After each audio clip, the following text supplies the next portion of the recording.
हरियाणा की हर अपडेट के लिए बेल आइकन दबाएं और सब्सक्राइब करें STV हरियाणा न्यूज। नमस्कार, प्राइम टाइम डिबेट में आपका स्वागत है। आपके साथ मैं हूं खालिद हसन। दिल्ली में गणतंत्र दिवस के मौके पर जो हुआ उसे कभी जस्टिफाई नहीं किया जा सकता। 26 जनवरी के मौके पर जिस तरह से दिल्ली कुछ देर के लिए बंधक बनी रही, उस पर भी सवाल खड़े हो रहे हैं। लेकिन सवाल यह है कि 2 महीने तक शांतिपूर्ण चलने वाला आंदोलन आखिर उग्र क्यों हुआ? क्या इसके पीछे कोई साजिश है? इसके अलावा बताएंगे कि दिल्ली में मंगलवार की घटना के बाद प्रदेश की सियासत किस करवट बैठी है। लेकिन उससे पहले आपको हमारी ये रिपोर्ट देखनी होगी।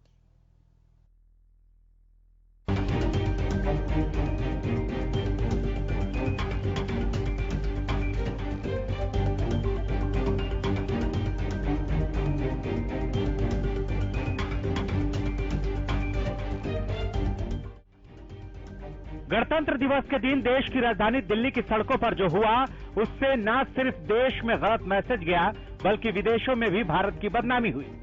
ट्रैक्टर परेड के दौरान कई जगह जवान और किसान आमने सामने आए, कई जगह पुलिस और किसानों के बीच झड़प हुई, पत्थरबाजी हुई तो पुलिस ने लाठीचार्ज भी किया और आंसू गैस के गोले भी दागे। इस हिंसा में कई किसान जहां घायल हो गए तो कई पुलिसकर्मी भी जख्मी हो गए। लेकिन जो लाल किले परिसर में हुआ, उसने पूरे देश को शर्मसार कर दिया। लाल किले के जिस प्राचीर से देश के प्रधानमंत्री तिरंगा फहराते हैं, उस स्तंभ पर अपना झंडा फहराना और तिरंगा का अपमान करना कहीं से सही नहीं ठहराया जा सकता। योगेंद्र यादव ने इसके लिए अभिनेता दीप सिद्धू को जिम्मेदार ठहराते हुए न सिर्फ लाल किले परिसर में माइक से भीड़ को उकसाने का आरोप लगाया, बल्कि आंदोलन को खराब करने के लिए सियासी दलों की ओर इशारा भी किए। जो लाल किले में लोगों को भड़काने का काम और वहां पे जो गुरुद्वारे का निशान साफ लगाया गया, जो गुरुद्वारे पे बहुत शोभा देता है लेकिन लाल किले पे शोभा नहीं देता। लाल किले पे कोई किसी भी तरह का ध्वज लगे, किसी धर्म का ध्वज लगे, ये बात ठीक नहीं। लेकिन वो करने वाले कौन थे? दीप सिद्धू। दीप सिद्धू कौन है? दीप सिद्धू के बारे में कहा जाता है कुछ कलाकार हैं, बॉम्बे की इंडस्ट्री से जुड़े हुए हैं। इनकी प्रसिद्धि ये है कि जब सन्नी देओल बीजेपी के कैंडिडेट थे तो ये उनके राइट हैंड मैन थे। तब की चीजें, तस्वीरें हैं। और खुद प्रधानमंत्री नरेंद्र मोदी के साथ उनके घर 7 रेस कोर्स के अंदर खिंचाई हुई तस्वीर है। 7 रेस कोर्स में आम आदमी जा नहीं सकता, प्रधानमंत्री का प्रशंसक भी नहीं जा सकता, जो उनसे यूं ही सेल्फी लेता है वो भी नहीं जा सकता। तो बाकायदा प्रधानमंत्री एक फॉर्मल पोज में खड़े हैं, सन्नी देओल उनके साथ हैं, दीप सिद्धू उनके साथ हैं। ये दीप सिद्धू हैं जो कि अपने अलगाववादी खालिस्तानी रुझान के लिए जाने जाते हैं। मुझे पता है ये दीप सिद्धू कल लाल किले में जाके खुराफात करवाने में सबसे आगे थे। अब ऐसा व्यक्ति जिसका रुझान बिल्कुल स्पष्ट है, जिसको किसान संगठन रिजेक्ट कर चुके हैं, उस व्यक्ति को लाल किले तक कैसे घुसने दिया गया, अंदर जाके कैसे? और लाल किले में बाकायदा वो माइक लेके किसी पब्लिक एड्रेस सिस्टम पे भाषण दे रहे हैं। ये कैसे हुआ, आप जरा सोचिए। वहीं दीप सिद्धू ने अपना बचाव किया है। दीप सिद्धू ने फेसबुक पर सफाई देते हुए कहा कि जब लोगों के वास्तविक अधिकारों को नजरअंदाज किया जाता है तो इस तरह के जन आंदोलन में गुस्सा भड़क उठता है। ਤੁਸੀਂ ਸੰਗਤ ਦੇ ਜਿਹੜੇ ਸੈਂਟੀਮੈਂਟ ਸੀ ਨਹੀਂ ਅੱਜ ਤੱਕ ਸਮਝੇ ਤੇ ਤੁਸੀਂ ਵੀ ਉਹੀ ਗੱਲ ਕਰ ਰਹੇ ਹੋ ਜੋ ਸਰਕਾਰ ਗੱਲ ਕਰਦੀ ਆ ਵੀ ਇਹ ਸ਼ਰਾਰਤੀ ਅਨਸਰ ਆ, ਇਹਨਾਂ ਲੋਕਾਂ ਨੂੰ ਸ਼ਰਾਰਤੀ ਅਨਸਰ ਕਹਿ ਦੇਣਾ, ਇਹਨਾਂ ਨੂੰ ਅੱਤਵਾਦੀ ਕਹਿ ਦੇਣਾ। ਇੱਥੇ ਸਾਰੇ ਕਿਸਾਨ ਆ, ਸਾਰੇ ਆਪਦੇ ਇੱਕ ਜਾਬਤੇ 'ਚ ਰਹਿ ਕੇ ਪੀਸਫੁਲ ਰੋਸ ਜਤਾਉਣ ਗਏ ਸੀ। ਕੋਈ ਸ਼ਰਾਰਤੀ ਅਨਸਰ ਨਹੀਂ ਆ। ਇੱਕ ਬਹਾਓ ਹੁੰਦਾ ਅੰਦੋਲਨ ਦਾ, ਉਸ ਬਹਾਓ 'ਚ ਜਾ ਕੇ ਸੰਗਤ ਨੇ ਆਪ ਮੁਹਾਰੇ ਜੋ ਕੀਤਾ ਉਹ ਕੀਤਾ, ਕਿਉਂਕਿ ਸਾਡੀ ਲੀਡਰਸ਼ਿਪ ਜਿਵੇਂ ਸਰਕਾਰ ਨਹੀਂ ਸਮਝਦੀ ਉਵੇਂ ਸਾਡੀ ਲੀਡਰਸ਼ਿਪ ਵੀ ਜਿਹੜੇ ਜੈਨੂਇਨ ਸੈਂਟੀਮੈਂਟਸ ਆ संगत दे उन्होंने नहीं समझदी। उधर भाजपा के प्रदेश अध्यक्ष गुरनाम सिंह चडूरी ने दिल्ली हिंसा के लिए केंद्र सरकार को जिम्मेदार ठहराया। चडूरी ने कहा कि हरियाणा और केंद्र सरकार छोटे छोटे मुद्दों पर किसान संगठनों के अलावा पंजाब और हरियाणा के किसानों में फूट डालने की कोशिश कर रही है। उन्होंने कहा कि गद्दारों की वजह से किसानों का आंदोलन बदनाम हो रहा है। हम कहां खड़े थे और कहां पहुंच गए हैं। आज एक आदमी की वजह से वजह तो कई आदमी हैं, पर एक झंडा चढ़ाने की वजह से आज पूरे देश के अंदर विरोध का सामना कर रहे हैं। तो अरे जयचंद तो हमारे देश में पहले भी हुए, हमारे अपने बीच में गद्दार तो पहले भी हुए, अब भी हैं, आगे भी रहेंगे। आज इन गद्दारों की वजह से हम आज हमारा आंदोलन बदनामी झेल रहा है। जो घटनाक्रम हुआ इसके पीछे दिल्ली का प्रशासन भी है। क्या दिल्ली का प्रशासन हमें 7 किलोमीटर रिंग रोड नहीं दे सकता था? हमने बताया था उनको, मीटिंग के बीच में बताया था उनको कि दंगा आप लोग कराओगे। हमने उनको मीटिंग के बीच में बताया था दिल्ली प्रशासन को, उनके चोटी के पुलिस अधिकारी बीच में बैठे थे, हमने उनको कहा था कि दंगा आप लोग कराओगे। क्यों? लोग हमारे से भी बागी होंगे और लोग तुम्हारे से भी बागी होंगे। इस बीच प्रदेश की सियासत भी गर्मा गई है। इनेलो नेता और पार्टी के सिंगल विधायक अभय सिंह चौटाला ने तीनों कृषि कानूनों की वापसी में देरी से नाराज होकर विधायक पद से इस्तीफा दे दिया है। उन्होंने अपना इस्तीफा विधानसभा स्पीकर को सौंपा, जिसे उन्होंने हाथों हाथ स्वीकार कर लिया। इस दौरान उन्होंने केंद्र के साथ साथ कांग्रेस पर भी जमकर निशाना साधा। अब मैं पूरे प्रदेश के अंदर अपना कार्यक्रम रखूंगा और उन हलकों में जाऊंगा विशेष रूप से जिनके 80-85% मतदाता किसान हैं और वहां से किसी भी पार्टी का कोई भी चुन करके आया है, वहां मैं लोगों से मिलूंगा और उनको इन कृषि कानूनों की सारी बात खोल करके बताऊंगा। और जो लोगों ने उन हलकों में खास करके जाऊंगा जिन्होंने जाके किसान के साथ खड़े होकर के फोटोएं खिंचवाई और जिन्होंने ये कहा था कि हम आपके लिए त्याग पत्र दे देंगे, अब कहूंगा कि समय आए और वो त्याग पत्र दें।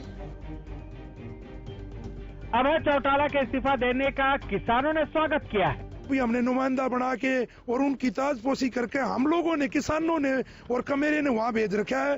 तो मैं उनको कहना चाहूंगा सभी भाई इस्तीफा दे दो, सरकार अपने आप मान जाएगी। बिल्कुल मिलेगी। अभय सिंह ने जो ये इस्तीफा दिया है, हम इनका किसान भाई सभी स्वागत करते हैं। और मैं तो यही प्रार्थना करता हूं जितने भी विधायक और सांसद जो बने हैं, अगर उनका अभी जमीन जाग जाए तो इस सरकार को सुध दिया जाएगी। वहीं प्रदेश के कृषि मंत्री जेपी दलाल ने हरियाणा के किसानों को घर और अपने खेतों में लौटने की अपील की है। हरियाणा के किसान से, जिसके परिवार से, हर परिवार से एक आध सैनिक बॉर्डर पर इस तिरंगे के लिए अपनी जीवन न्यौछावर करने के लिए तैयार रहता है, उनसे मेरी प्रार्थना है कि आप इस आंदोलन से अलग हो जाएं।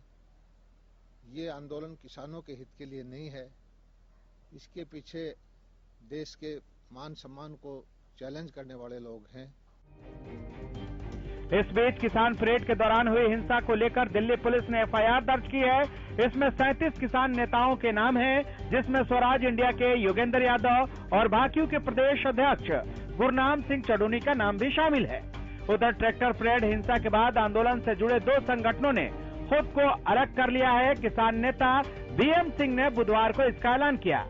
उन्होंने कहा कि हम लोगों को पिटवाने या शहीद कराने नहीं आए हैं, लेकिन जिस तरह से किसान नेताओं ने आंदोलन को बदनाम करने का आरोप लगाया है, ऐसे में सवाल ये उठ रहा है कि क्या जिसके दिल में तिरंगे का सम्मान नहीं, क्या वो वाकई किसान है या और कोई। Bureau report, Haryana news.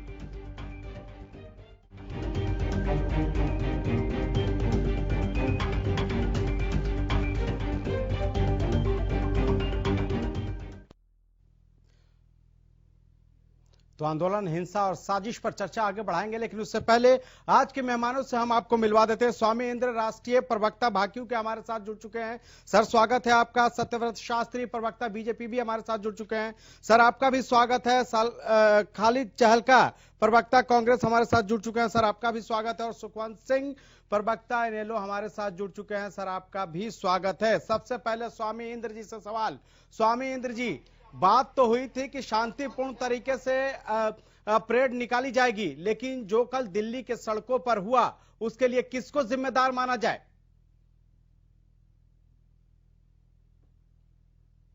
Khalid भाई, आप लगातार ग्राउंड जीरो से रिपोर्टिंग कर रहे हैं, हरियाणा न्यूज के सभी तमाम रिपोर्टर रिपोर्टिंग दे रहे हैं और आप देख रहे होंगे शुरू से जब भी कोई ऐसी परेशानी आई, ऐसा कोई असामाजिक तत्व हमारे इस आंदोलन के बीच में घुसने की कोशिश की, उसकी धरपकड़ जहां पुलिस को करनी चाहिए थी वो संयुक्त किसान मोर्चा के वॉलंटियर कर रहे थे।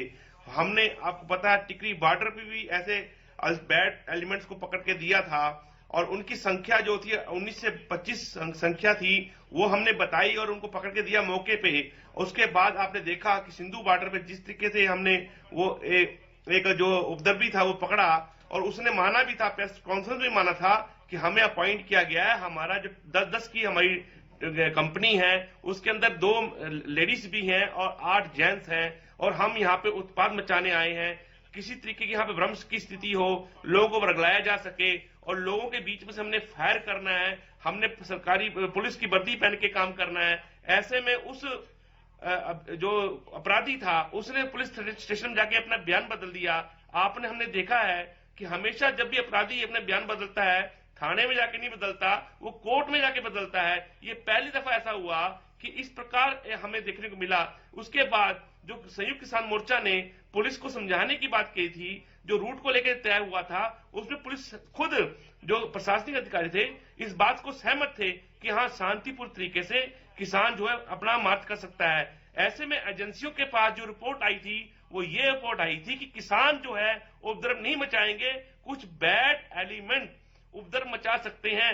ऐसे में सरकार को जितने भी हमारे संस्थान थे उनकी सुरक्षा करने का जिम्मा बनता है। उनका जिम्मा जहां लाल किले का बनता है, जहां इंडिया गेट का बनता है, जहां राष्ट्रपति भवन का बनता है, जहां प्रधानमंत्री का निवास का बनता है, ये तमाम ऐसे जो हमारी धरोहर है, जो हमारी जिसको हम संवेदनशील क्षेत्र बोलते हैं, वो सारी जिम्मेवारी पुलिस की बनती है। ऐसे में पुलिस की जो है कार्रवाई आप और हम देख रहे हैं कि निरंतर जो है एक शक के गहरे में आ रही है। क्यों उन उपद्रवियों को लाल किले तक जाने दिया गया, क्यों उन लोगों को रूट से भटकने दिया, आपने उनको बैरिकेड जब लगाए थे तो क्यों आपने जो रास्ते तय किए गए थे उन पे आपने बैरिकेशन की। नागलेवी के अंदर जो हड़प जो किसानों साथ हो रही है वो उनको वहां रोका गया है, उनको आगे बढ़ने नहीं दिया गया।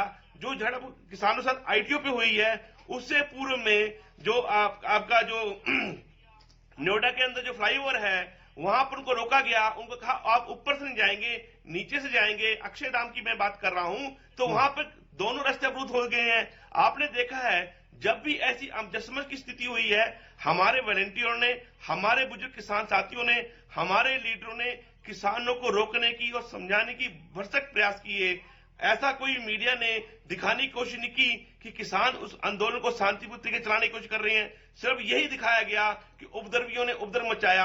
मैं पूछना चाहता हूं 1000 से अधिक उपद्रवी लाल किले के अंदर पहले से कैसे पहुंच गए? ये मीडिया में रिपोर्टें चलकर आई हैं, जो ये घटनाएं निकल के आई हैं, ये भी हमें शर्मसार करती है, दुखद है। ठीक है, जिम्मेदारी कुछ किसानों की भी थी, जो आयोजक थे उनकी भी जिम्मेदारी बनती है। सत्यव्रत शास्त्री जी, क्या पुलिस और सरकार को जो किसानों का ये ट्रैक्टर परेड था उसके आकलन में कहीं कमी रह गई, विफल हो गई पुलिस उस आकलन में कि इस तरह से स्थिति बिगड़ सकते हैं और जो कल स्थिति हुई उससे ना सिर्फ देश का नाम खराब हुआ, विदेशों में भी बदनामी हुई है? जिस प्रकार इंद्र स्वामी जी इतनी लंबा भाषण दिया, इनको शर्म नहीं आई? पहली बार एक बार इनको निंदा करनी चाहिए थी इस कार्यक्रम की। इस देश की अस्मिता के ऊपर जो हाथ उठाया, ऐसे उपद्रवियों को और मौका देने वाले नेताओं को पहले माफी मांग रहे हैं, उस प्रकार इनको माफी मांगनी चाहिए थी। दूसरी बात, आप जो पूछ रहे हैं कि क्या अंडर एस्टिमेट था, आप बताइए।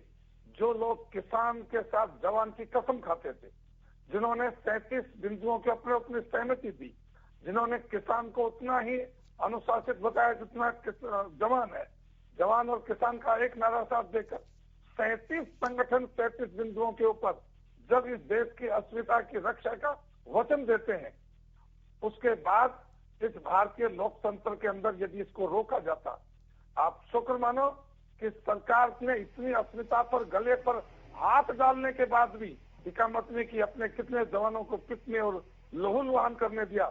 आप सोचिए 98 का वो केस जिसमें 50-60 किसानों की मौत हुई, फिर भी सरकार ने इस अस्मिता के ऊपर हाथ डालने के बाद भी संयम बरता। ये सरकार प्रशासन की, मैं पहले दिन से कहता रहा हूँ कि पुलिस और प्रशासन की आंतरिक व्यवस्था के तहत ये होना चाहिए और होगा। लेकिन जिस प्रकार से देश की अस्मिता के ऊपर प्रहार करने का काम इन किसान के देश में भेड़ियों ने जो किया है, उसके अंदर नेता का कहीं भी दिखाई नहीं दिए। कोई नेता अपने ऐसा वीडियो जारी करवाओ कि यहाँ से हमने शुरू किया, यहाँ तक हम चले।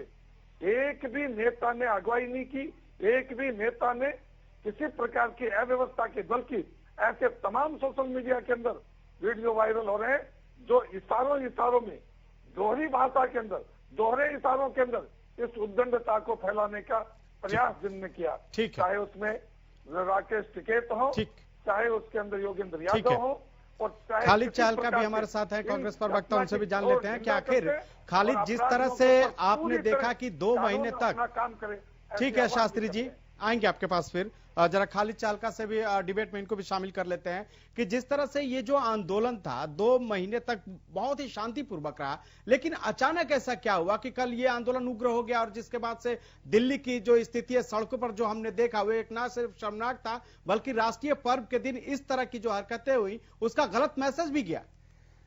हसन भाई, पूरा देश इस समय ये जानना चाहता है कि दुर्भाग्यपूर्ण साजिशें हमेशा इस देश में पिछले 7 सालों से क्यों हो रही हैं। इस देश के अंदर जेएनयू के छात्र प्रदर्शन करते हैं अपने किसी हक के लिए, वहां भाजपा और आरएसएस के लोग जाके रात को दंगा करते हैं और उस पूरे के पूरे आंदोलन को खराब कर देते हैं।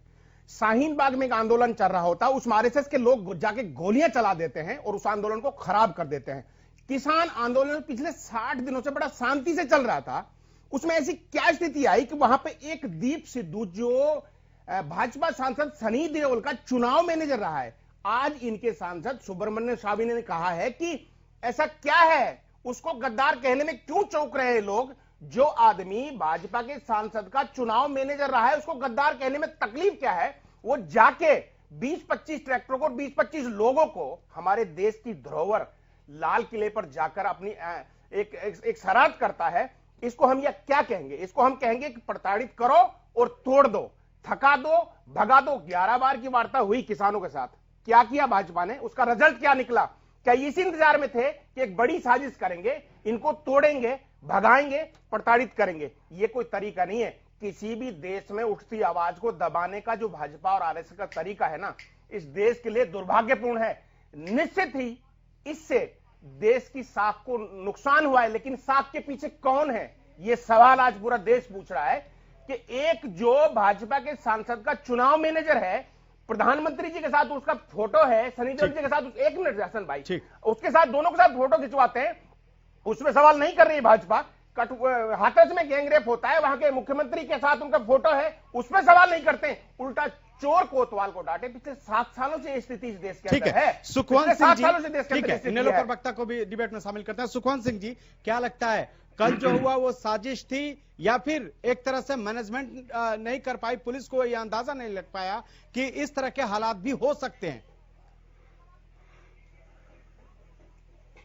खालिद भाई, आप सब साथियों को मेरा नमस्कार और आपका धन्यवाद। जी सर। देखो खालिद भाई, अभी आपने अपने उसमें दिखाया कि गुरनाम सिंह चढ़ूनी और योगेंद्र यादव समेत कुछ नेताओं के ऊपर एफआईआर दिल्ली पुलिस ने दर्ज की है।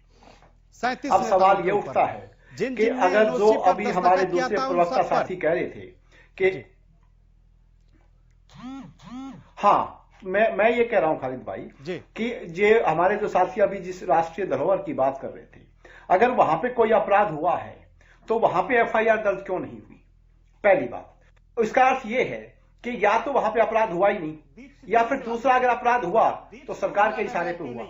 अन्यथा इन किसान नेताओं के साथ साथ सबसे पहली घटना वो है जिसको हम सब बैठ के यहाँ टीवी पे डिस्कस कर रहे हैं और दुर्भाग्यपूर्ण बता रहे हैं। दूसरी बात खालिद भाई, ये मेरा जो सवाल है ये इटसेल्फ एक जवाब है कि इसमें सरकार कहीं ना कहीं किसी न किसी स्तर पर इन्वॉल्व है, या फिर अपराध हुआ ही नहीं, बेवजह की ये लफाजी है। दूसरी बात मैं जो आपसे कहना चाहता हूं वो ये है कि मूल रूप से किसानों को अराजक बताना, उनको खालिस्तानी बताना, उनको विदेशी फंडिंग बताना, ये बीजेपी शुरू से करती आई है। और इन लोगों ने जिस प्रकार से हम सब ने देखा कि किस प्रकार से दिल्ली पुलिस ने जो तय रास्ता था उसको ब्लॉक करके, और वो भी ब्लॉक कर रखा था, अब किसानों के पास क्या अल्टरनेटिव था? वो रिंग रोड पे गए, क्यों गए, ये तो खैर किसान के नेता देखें। और खालिद भाई, इतने बड़े आंदोलन में ये सब चीजें हो जाती हैं। तीसरी बात जो मैं सबसे बड़ी बात ये मैं कहना चाहता हूं कि इस बात को, जो कल वाली बात है, उसको देखो, इतने बड़े ज्यादा संख्या में लोग थे, 5 लाख से ऊपर ट्रैक्टर थे, 25 लाख के आसपास लोग थे, जो एक अंदाजा लगाया जा सकता है। अब ये मेरा सवाल एक बात और है, बीजेपी के प्रवक्ता से भी और कांग्रेस के साथी प्रवक्ता भी उसको राष्ट्रीय अस्मिता और राष्ट्रीय धरोहर की बात कर रहे हैं। जब वो 2018 में जिस राष्ट्रीय धरोहर को डालमिया नाम के कॉरपोरेट को किराए पर दिया गया, तब वो राष्ट्रीय अस्मिता नहीं थी क्या? वो राष्ट्रीय धरोहर नहीं था क्या? ये मेरा सवाल ये है कि आज आपको इस बात से तो भावना आहत हुई कि किसी एक व्यक्ति ने अंडा अपना लगा दिया, लेकिन सर बात तिरंगे लेकिन क्या विदेशों में हमारी मिट्टी बात तिरंगे के सम्मान है, प्राइवेटाइजेशन के चीज का होना अलग बात है, लेकिन तिरंगा हमारे लिए आन बान और शान है। मैं इसको इस तरीके से कम से कम उसकी इज्जत तो हमारी जिम्मेदारी है, और जिसने भी ये किया उस पर कार्रवाई होनी चाहिए कि नहीं। शास्त्री जी, इतना देर क्यों हो रहा? शास्त्री जी, इतना देर क्यों हुआ? जिन लोगों ने जाके वहां पर तिरंगे का अपमान किया, और जैसे सवाल अभी कांग्रेस के प्रवक्ता भी पूछ रहे थे, आखिर क्या समझे प्रदेश की जनता, किसान क्या समझे? देखिए, आते हैं आपके पास सुखवंत सिंह जी। इनेलो प्रवक्ता ऐसे आंदोलन में ऐसा हो जाता है, इस घटना को इतने हल्के शब्दों में प्रयोग करना, ये इनकी मानसिकता का परिचय है। जिस प्रकार से मेरे से पूर्व प्रवक्ता कह रहे थे कि ये जो दीप सिद्धू है, ये प्रधानमंत्री के साथ फोटो है, और ये उसका, इस प्रकार के राजनीतिक कार्यक्रमों में मिलने जुलने वाले लोग, आप लोगों ने अक्सर राजनेताओं के पास रहते हैं, फोटो और के भी बहुत मिल जाएंगे। सुन लो आप पहले बात, और उसके बाद में जब खुद उस अभिनेता ने, उस सांसद ने अपने आप को इससे अलग किए 2 महीने हो गए, और 2 महीने के बाद में जब आपको दीप सिद्धू दिख रहा था कि वो हमारे आंदोलन में रहेगा, तो मैं फिर वही प्रश्न दोहराता हूं कि किस नेता ने किस टुकड़ी का नेतृत्व किया, और वो कहां से चलकर कहां तक पहुंचे। एक भी व्यक्ति ने उस व्यवस्था को संभालने में, उस व्यवस्था को चलाने में, जिस प्रकार की इनकी अपनी आदत थी, वो किसी को जो वादा किया था उस वादे को नहीं निभाया। आज देश की जनता इनको इनके धरनों से भगा रही है, उनके धरनों को जगह खाली करने के लिए कह रही है, और जहां तक एक एक व्यक्ति की चेन है, इस देश की सबसे बड़ी, आ रहे हैं स्वामी इंद्र जी, आप इसे जवाब लेंगे शास्त्री जी का। एक एक व्यक्ति की जांच के बाद उनकी गिरफ्तारी बाद में जोड़ और उनके मुकाम तक पहुंचेगा। सुन लेते हैं, ठीक है स्वामी इंद्र जी, जवाब दीजिए। इसके अंदर शामिल में एक एक षड्यंत्र, चाहे कोई भी हो, चुनाव मैं शास्त्री जी पूछना चाहता हूं, ये जो दीप सिद्धू आपके सामने चलकर आया है, क्या आज सनी देओल के कहने पर से क्या वो बीजेपी का सदस्य है या नहीं? क्या अधिकृत आपके शास्त्री जी राष्ट्रीय अध्यक्ष है इसका जवाब तो ले लीजिए। ये बात कह सकते हैं कि दीप सिद्धू हमारा कार्यकर्ता नहीं है, और वो एक आतंकवादी विचारधारा का व्यक्ति है, वो देशद्रोही है? क्या आप ये बात बोल सकते हैं? मैं कह रहा हूं वो देशद्रोही हरकत में एक एक व्यक्ति जिसकी भागीदारी है, वो देशद्रोही केवल दीप सिद्धू नहीं। सर अब तो वीडियो भी आ गया है ना सर, वीडियो भी है वहां का कि कौन कौन लोग थे, इस पर तो कार्रवाई होनी चाहिए। इतनी देरी क्यों, इतनी देरी शास्त्री जी क्यों हो रही है? अब तो वीडियो है, खुलेआम वीडियो देखा है लोगों ने। बिल्कुल, वो वीडियो भी है, और पुलिस का जिस प्रकार से अपनी जांच और जांच की रिपोर्ट के बाद कोर्ट के हवाले, और कोर्ट के द्वारा उनका काम, और उसके बाद उनका तमाम, ये सब आप खालिद भाई मैं जवाब दूं? ठीक है, बोलिए सुखवंत सिंह जी, बोलिए। 1 मिनट खालिद जी, बोलिए सुखवंत सिंह जी। खालिद भाई, सत्यव्रत शास्त्री जी ने मेरे किसी भी सवाल का जवाब नहीं दिया। जब लाल किला, जिसको ये राष्ट्रीय धरोहर मानते हैं, उसको किराए पर दे दिया, तो वो तो देश की सरकार के पास थोड़ी कब्जे में है, वो तो कॉर्पोरेट के पास कब्जे में है। अब अगर कोई अपराध हुआ है तो वो कॉर्पोरेट उसके ऊपर वो करवाए, क्योंकि भारत की सरकार ने उस लाल किले को तो हैंड ओवर कर दिया है कॉर्पोरेट को, और यही समस्या है यहाँ पे। दूसरी बात ये है कि इनके देश, ये जो सत्यव्रत शास्त्री जी, सुन ले, जानकारी नहीं है या आप सत्यव्रत शास्त्री जानकारी आपको नहीं, आप सुन ले, आप सुने, आप सुने नहीं, इनको रोके भाई, खालिद भाई रोके इनको। उससे द्रोह के हिस्सेदार हो तुम, उसके आपको जानकारी नहीं है। आप यहाँ पे बेवजह की लफाजी करने के लिए बैठे हैं। तुमने उसको उकसाया है, तुमने उस काम को करने के लिए दे रखा है कि नहीं किराए पे बताओ। पैदा किया है तुमने। तुम हमें चुप करना आप किराए पे दे रखा है कि लाल किले को? जनता तुम्हें चुप कर रही है, चुप करना चाहते हो। आप ये बताओ, आप मेरे सवाल का जवाब दो कि लाल किले को किराए पर नालंदा को दे रखा है कि नहीं दे रखा? बाद में लोगों को जबान के ऊपर बंद करते हो तुम। आप मेरे सवाल का जवाब दो। आप क्या कर रहे हो? ऐसे आंदोलन में ऐसी बात हो ही जाती है।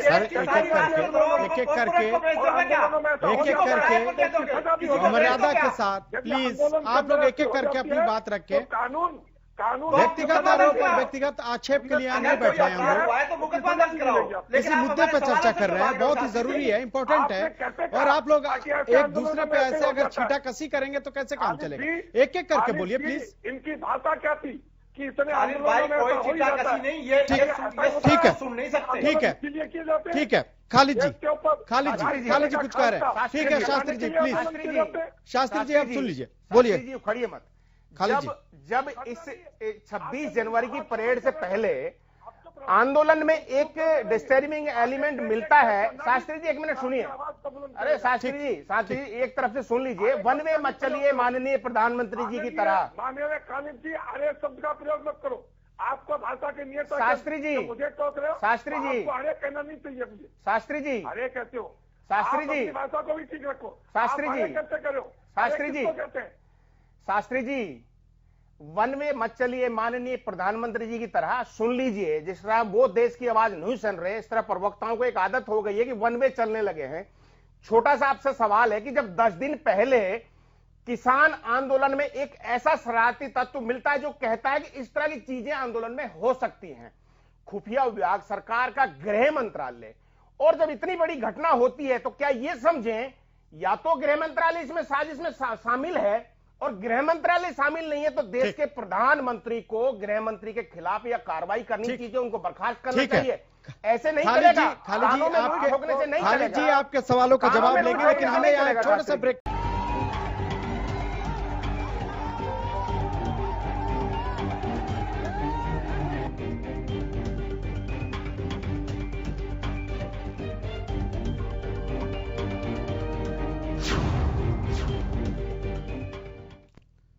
ब्रेक के बाद एक बार फिर आपका स्वागत है। खालिद जी जो सवाल उठाए थे सत्यव्रत शास्त्री जी से वो जवाब लेंगे, लेकिन उससे पहले रणदीप सुरजेवाला ने क्या कहा है वो सुना देते हैं आपको। देश की राजधानी दिल्ली में किसान आंदोलन की आड़ में हुई सुनियोजित हिंसा व अराजकता के लिए सीधे सीधे गृह मंत्री श्री अमित शाह जिम्मेवार हैं।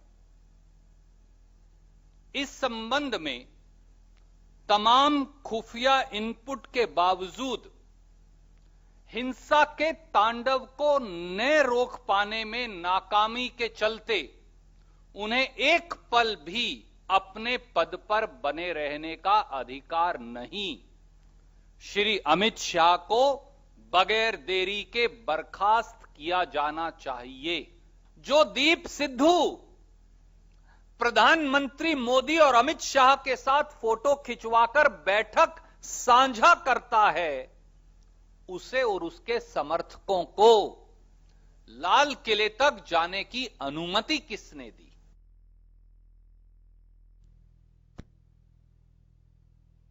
शास्त्री जी सुन पा रहे हैं? हाँ सुन रहा हूं सर, जवाब दीजिए। एक तो जो पहले खालिद चाहलका ने आपसे सवाल किया, कांग्रेस प्रवक्ता है, और अभी रणदीप सुरजेवाला की जो हमने बाइट सुनाई, उस पर क्या कहेंगे? देखिए, इस प्रकार के बयानबाजी करना कांग्रेस की फितरत में है। ये जितने आंदोलन सरकार के खिलाफ चाहे इस सेशन में हो रहे हैं या पिछले सेशन में, चेहरे वही, चरित्र वही और हरकतें वही। कांग्रेस के अपने चाल चरित्र चेहरे के कारण से इस देश में इस प्रकार के अनेक तांडव देखे हैं, और गनीमत यह रही है कि सरकार के संयम की भक्ति नीति के कारण से देश के अंदर और सैकड़ों लाश बिछने से बच गई। इस प्रकार की हरकतें ये आज कह रहे हैं, इनके तथाकथित स्वयंभू प्रधानमंत्री के दावेदार, तथाकथित कांग्रेस के अध्यक्ष सर्वे सर्वा, कितनी बार शास्त्री जी, आंदोलन को उलझाने का काम किया, सुन लीजिए ना, बार उन्होंने अपने बयानों से भड़काने का काम किया। शास्त्री जी, आपके सांसद सुब्रमण्य स्वामी जी ने अभी ये कहा है कि लाल किले की हिंसा के पीछे पीएमओ के लोग हैं। क्या सच है? सरकार को बताना चाहिए। उनके सवाल का आप जवाब दे दीजिए। अगर कांग्रेस के सवालों से नहीं, अगर आपको लगता है कि कांग्रेस का सवाल तिरछा है, टेढ़ा है और अच्छा नहीं लगता आपको, तो आपके सांसद ने सवाल किया है कि लाल किले की हिंसा के पीछे पीएमओ के लोग, करीबी लोग हैं। सरकार ये बताए। उनके सवाल को आप जवाब दे दीजिए। उनके बारे में आप क्या कहते हैं? ये उनका जो मंतव्य है, उनका वक्तव्य है, बयान है, वो मेरे से बड़े कद के लोग हैं। उनका जवाब केंद्र का बड़ा कद होता है, मतलब शास्त्री जी, बड़ा कद का क्या मतलब होता है? कि देश में मनमानी करी जाएगी क्या? लेकिन अगर सर अपने ही पार्टी के लोग अगर सवाल उठाए तो सवाल तो बनता है ना। खैर नहीं हुई। खैर खालिद जी, सुखवंत सिंह जी भी लगातार बने हुए हैं। सुखवंत सिंह जी, आज इनेलो के मात्र एक विधायक अभय चौटाला जी ने अपने जो विधायक पद है उससे इस्तीफा दे दिया, अब स्वीकार भी कर लिया। क्या आपको लगता नहीं कि जल्दीबाजी में एक कदम उठा लिया गया है? खालिद भाई, ये जल्दबाजी में बिल्कुल भी कदम नहीं है, क्योंकि हमने बहुत पहले ये चेता दिया था सरकार को कि आप ये जो तीनों कानून हैं इनको वापस लो, अदरवाइज हम इस्तीफा देंगे। और हमने एक अपनी 26 तारीख उसको डेडलाइन हमने तय की थी। अब खालिद भाई, असल बात यह है कि जिन लोगों ने वोट देकर के इलाहाबाद की जनता ने या हरियाणा प्रदेश के लोगों ने हम में विश्वास व्यक्त किया, चौधरी अभय सिंह चौटाला और इनेलो में विश्वास व्यक्त किया, जब वो लोग दुखी हैं कानून से और वो लोग सड़कों पे आंदोलन कर रहे हैं, वो ठंडी रातों में सर्द रातों में सड़क पर सो रहे हैं, तो हम कैसे विधानसभा में विधायक रह सकते? तो क्या अब बैठेंगे चौधरी अभय सिंह चौटाला की रगों में? क्या अब अभय चौटाला जी किसानों के साथ बैठेंगे? निश्चित रूप से हम बैठे हैं। हम पहले भी, खालिद भाई, कहीं ऐसा तो नहीं लग रहा है ना पहले भी बैठे हैं। सर, अगर विधानसभा में होते अभय जी, तो हो सकता है कि किसानों के मुद्दे को वहां उठाते। अब तो वहां रहे नहीं, तो बाहर, तो फिर अगर मान लीजिए कि बाहर अगर कोई आवाज नहीं सुनेगा तो कैसे चलेगा? आप मेरे को जवाब देने का समय दें। मैं जी बोलिए। जो विधानसभाएं और जो संसदें इस देश में किसानों के विरुद्ध कानून बनाती हैं, वहां पे आवाज उठाने का नहीं उठाने का कोई सवाल नहीं है। सवाल ये है कि आज हम उन लोगों के साथ सड़कों पे खड़े हों जिनको हमारी जरूरत है, जिन लोगों ने हमें वोट देकर के विश्वास व्यक्त करके वो सर्द रातों में ठंडी सड़क पर सोते हैं, और हम विधानसभा में वहां पे आवाज उठाएं। अब विधानसभा और संसद इस देश की कॉर्पोरेट की गुलाम हो चुकी है, और हम लोगों ने उसी बात के प्रोटेस्ट में कि जहां पर किसानों के विरुद्ध, मजदूरों के विरुद्ध, गरीबों के विरुद्ध, मजलूमों के विरुद्ध कानून बढ़ाए जाते हैं, हमने इसी बात के लिए तो त्याग पत्र दिया है। और खालिद भाई, चौधरी अभय सिंह चौटाला की रगों में चौधरी देवीलाल का वो खून दौड़ता है जिसने त्याग किया है, जिन्होंने प्रधानमंत्री की कुर्सी को ठोकर मारी। विधायक का पद हमारे लिए कोई बड़ी बात नहीं है, हमें इससे भी बड़े पद को हम ठुकराने के लिए तैयार हैं, हम इससे भी बड़ा त्याग करने के लिए तैयार हैं। हमें सिर्फ अपनी आत्मा को जवाब देना है। चौधरी अभय सिंह चौटाला अपनी आत्मा को, अपने लोगों की आवाज को सुनने वाले व्यक्ति हैं। बोलिए उन्होंने किसानों के दर्द को देखते हुए, क्या अभय चौटाला ने जो कदम उठाया है, कांग्रेस के विधायक भी ऐसा उठाएंगे क्या? देखिए, आईएनएलडी हरियाणा का एक अपना दल है और वो अपने दल के उस नेता हैं, वो उनका अपना निर्णय है। लेकिन हमारी अपेक्षा क्या हो, हमारी अपेक्षाएं क्या है? अभी बहुत जल्द विधानसभा का सत्र आएगा और पूरे देश में भी लोकसभा का सत्र चलेगा। जो नेता, राजनेता इन कानूनों के खिलाफ है, जहां उसकी सही जगह है आवाज उठाने की, अगर अभय सिंह चौटाला जी सरकार के खिलाफ अगर अविश्वास प्रस्ताव लाते और उसमें उस कानून के खिलाफ कौन कौन लोग हैं ये कहते तो और अच्छा रहता। लेकिन ये उनका अपना निर्णय है, वो किस तरह से अपनी राजनीति करते हैं। एक मिनट, लेकिन भाजपा जो लगता है कि हम किसानों के हित, एक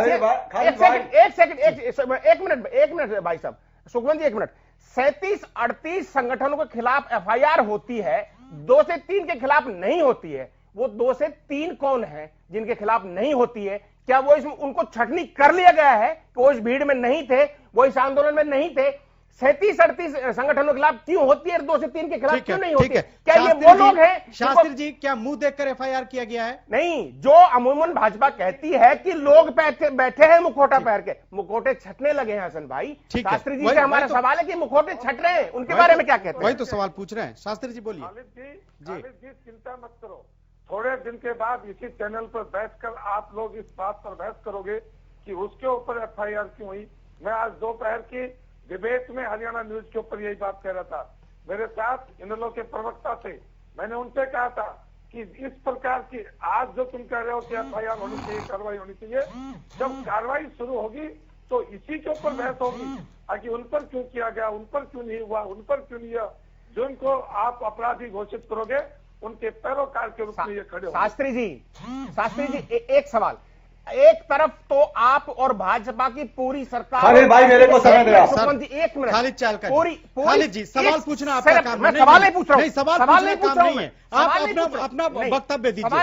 नहीं सवाल नहीं, आप मैं बैठा हूं यहाँ सवाल नहीं पूछ रहा हूं। नहीं बिल्कुल नहीं, बोलिए सुखवंत सिंह जी, बोलिए सुखवंत सिंह जी बोलिए। सवाल नहीं पूछ रहा हूं। नहीं सवाल पूछना काम नहीं है आपका, आप जवाब दीजिए, आप जवाब दीजिए, अपनी बात रखिए। सवाल पूछने के लिए खालिद भाई सुखवंत सिंह जी, सुखवंत सिंह जी चहलका साहब, सुखवंत सिंह जी चालका जी आ रहे हैं आपके पास, बोलिए सुखवंत सिंह जी। खालिद भाई अभी कांग्रेस के प्रवक्ता ने उस बात को जो चौधरी अभय सिंह चौटाला ने जो आज त्याग पत्र दिया उसको बड़े आराम से साइडलाइन कर दिया। देखो दीपेंद्र हुड्डा जो इस प्रदेश के किसानों के मसीहा होने का दावा करते हैं, उनकी उपस्थिति में और उनको वो जब राज्यसभा में उस वक्त ये कानून राज्यसभा में भी पास होता है। अब सबसे बेहतर हो, मैं आपके मंच के माध्यम से डिमांड करता हूं कि अगर किसानों के हितैषी चौधरी भूपेंद्र सिंह हुड्डा, दीपेंद्र सिंह हुड्डा, कुमारी शैलजा जी हैं तो वो अपने विधायकों को कहें कि वो त्याग पत्र दे दें ताकि इस प्रदेश की सरकार के सामने एक संवैधानिक संकट पैदा हो जाए और हमें भी लगे कि चौधरी अभय सिंह चौटाला की तरह भूपेंद्र हुड्डा भी किसानों के हितैषी हैं। ठीक है, अब ये बात नहीं है, ठीक है हमारे सुखवंत सिंह जी, ठीक है किसान जो है सड़कों पे हैं और ये लोग सुखवंत सिंह जी आप जवाब ले लीजिए, चलिए बोलिए। सुखवंत जी वैसे ये बहस का मुद्दा नहीं था, फिर भी आपने सवाल पूछा तो मैं आपको जवाब दे देता हूं। हम कांग्रेस के नेता, कांग्रेस पूरी पार्टी भाजपा को पूरी तरह से बेनकाब करेगी। उनके अंदर जो लोग बैठे हैं, उनके सहयोगी लोग बैठे हैं जो, उनको बेनकाब करेंगे। विधानसभा का सत्र चलने दीजिए, हम पूछेंगे। अरे आप लोग मिले हुए पूछेंगे, हम पूछेंगे। आप बीजेपी के साथ मिले हुए हो? नहीं सुनिए, हम बेनकाब करेंगे, हम पूछेंगे कि इस कानून के हक में कौन है। आप लोग यही कानून लेकर के आना चाहते थे? नहीं, हम ये पूछेंगे इसलिए नहीं चाहते कि कानून पर डिस्कशन हो। हम ये पूछेंगे विधानसभा में कि इस कानून के स्वामी इंद्र जी, इसके खिलाफ कौन है, क्या ये? ठीक है, हम ये स्वामी इंद्र जी, सवाल ये है कि कल जो दिल्ली के सड़कों पर जो चीजें हुई, जिस तरह की स्थिति पैदा हुई, क्या लगता है कि इसके वजह से आंदोलन पर असर पड़ेगा, आंदोलन को नुकसान होगा? देखिए ये कल का जो हादसा है वो बड़ा ही दुखदायी हादसा है, उससे हमारे को बहुत ठेस लगी है। पर इसका मायना ये नहीं कि आंदोलन जो है अपनी जो आत्मा से भटक जाएगा। हमारे आंदोलन में और पवित्रता आई है, लेकिन जो बैड एलिमेंट है वो चिन्हित हो चुके हैं, हम उन्हें पहचान चुके हैं। किसी भी तरीके से आगे उनको अपने इस आंदोलन में हम शामिल नहीं होने देंगे। अब हमें और शक्ति के साथ, दृढ़ संकल्प के साथ, विश्वास के साथ किसानों की अधिकारों की लड़ाई को लड़ना है। जो एक तरीका हमारा प्रोग्राम है उसको हमने किस तरीके से सुनियोजित तरीके से और संवैधानिक तरीके से महात्मा गांधी की विचारधारा के साथ दिल्ली की ओर कैसे बढ़ेंगे, संसद भवन की तरफ कहे जाएंगे, ताकि सरकार इन किसानों की जो समस्या है उसको काम करे और इन काले कानून को रद्द करने का काम करे। स्वामी जी 1 फरवरी को आप संसद मार्च करेंगे? 1 फरवरी को ये प्लान पक्का है? जो संयुक्त किसान मोर्चा द्वारा जो भी प्रस्ताव पारित होता है, आपको लगता है कि दिल्ली पुलिस आपको फिर से परमिशन देगी? उस प्रस्ताव के ऊपर हम कार्य करते हैं और ये कार्य जो है किसान हित में होगा और इसी तरीके से हम शांतिपूर्वक तरीके से, धैर्यपूर्वक से आगे बढ़ेंगे। ठीक है शास्त्री जी, कल की जो घटना हुई है आपको लगता है क्या कि जब किसान 1 फरवरी को मार्च करेंगे, संसद मार्च करेंगे, तो दिल्ली पुलिस इसके लिए तैयार रहेगी? मैं समझता हूँ वो तो दिल्ली पुलिस का, प्रशासन का विषय है। व्यक्तिगत और पार्टी की नीति ये रहेगी कि इस प्रकार की परमिशन ना दी जाए जिससे देश के अंदर अराजक स्थिति आए और इनके कंट्रोल, क्योंकि ये बूम होता है और बूम में कोई नेतृत्व तो कर नहीं सकता। और ये इनकी एक बार बात मानकर जो बात पुलिस ने अपनी फजीयत का जो स्थिति पैदा कर ली, वो पुलिस दोबारा से इस स्थिति को कभी भी काबू नहीं होने देगी। और सरकार इस बारे में पूरी सजगता के साथ रहेगी कि इस प्रकार के कोई हरकत यदि देश की अस्मिता पर, देश के कानून व्यवस्था पर और जो पुलिस प्रशासन जैसा चाहता है ऐसा नहीं करेगी तो उसके ऊपर वही कार्रवाई होगी जो उस समय उचित होगी। बोलिए खालिद जी। शास्त्री जी, एक तरफ तो आप कानून की दुहाई देते हैं, दूसरी तरफ आपकी सारी खुफिया एजेंसी जिनके आप मालिक हैं, आप सरकार हैं, फेल हो जाती हैं और दोष किसानों के ऊपर है। ये बड़ी दुर्भाग्यपूर्ण स्थिति है इस देश के लिए। अगर लगता है कि गृह मंत्रालय इस देश का फेल हो गया तो गृह मंत्री जी को तुरंत और तत्काल प्रभाव से इस्तीफा देना चाहिए। अगर वो इस्तीफा नहीं देते हैं, माननीय प्रधानमंत्री को, गृह मंत्री जी को हटाना चाहिए। अगर नहीं हटाया जाता तो हम ये समझते हैं और देश ये समझता है कि माननीय गृह मंत्री और माननीय प्रधानमंत्री की वजह से सुनियोजित षड्यंत्र हुआ है। दीप सिद्धू की आप बात नहीं करते हैं। दीप सिद्धू की आप बात, शास्त्री जी प्लीज, शास्त्री जी प्लीज, नहीं, शास्त्री जी प्लीज, लोगों के शब्दावली और आप लोगों के इन्होंने काम, शास्त्री जी 50 साल तक आपके शासन को देखा है। नहीं, जिस शासन के अंदर जिस प्रकार की कानून की और व्यवस्थाओं की धज्जियां हो रही है आप लोगों, ये लोग षड्यंत्र करने के आदी हैं। वन वे चलने की आदत जो है, इसको आपके शीर्ष स्तर से लेकर नीचे तक सुधार लेना चाहिए लोगों को। तो माननीय प्रधानमंत्री जी भी पूरे पिछले 7 साल से वन वे ही चल रहे हैं। देश के लोगों की आवाज नहीं सुनते हैं, किसी संगठन की आवाज नहीं सुनते हैं, किसी दुखिया की आवाज नहीं सुनते हैं, पूरा वन वे चल रहे हैं। इसी तरह से पूरे भाजपा के नेताओं को आदत हो गई, वन वे चलेंगे, अपनी बात करेंगे, किसी की नहीं सुनेंगे। प्रधानमंत्री पर आक्षेप लगाते हैं। नहीं जी, जल्दी से आपको ठीक है। आप दीप सिद्धू की बात क्यों नहीं करते हैं शास्त्री जी? सत्यव्रत शास्त्री को रोके आप दीप सिद्धू की बात क्यों नहीं करते हैं? अगर FIR 37-38 FIR होती है तो इन दोनों को भाई रोकेंगे तो ही बोलूंगा ना मैं। क्यों नहीं करते हैं? उसमें FIR क्यों नहीं करते हैं? उसके ऊपर क्यों नहीं बोलते हैं? टुकड़े करते समय नहीं, लाखों लोगों को। सर अगर ऐसे सवाल तो उठेगा। सुखवंत सिंह जी बोलिए। ये लोग षड्यंत्र करने के आदी हैं और लाशों पर राजनीति करके ही यहाँ तक पहुंचे। माननीय प्रधानमंत्री जी जिन्होंने इस प्रधानमंत्री के पद की गरिमा को गिराया है और मेरे सवाल के जवाब अब तक नहीं दे पाए सत्यव्रत शास्त्री जी, क्योंकि जिस लाल किले को आप राष्ट्रीय अस्मिता घोषित करते हो उसको किराए पर कॉर्पोरेट को क्यों दिया? आपको इस बात की तकलीफ है कि कॉर्पोरेट के कब्जे में गए हुए लाल किले पर कोई व्यक्ति कैसे पूछे? उनको उसके मुकाम तक पहुंचाएंगे, लेकिन कानून हर जगह आपने कॉर्पोरेट को बचाना है शास्त्री जी।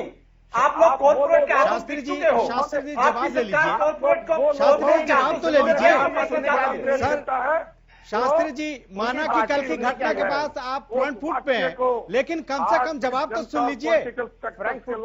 सर नहीं है, फ्रंट फुट पे नहीं है सवाल। जब अगर आप उठा रहे हैं तो जवाब भी सुन लीजिए। बोलिए सुखवंत सिंह जी, रुक जाइए 1 मिनट। सुखवंत सिंह जी बोलिए।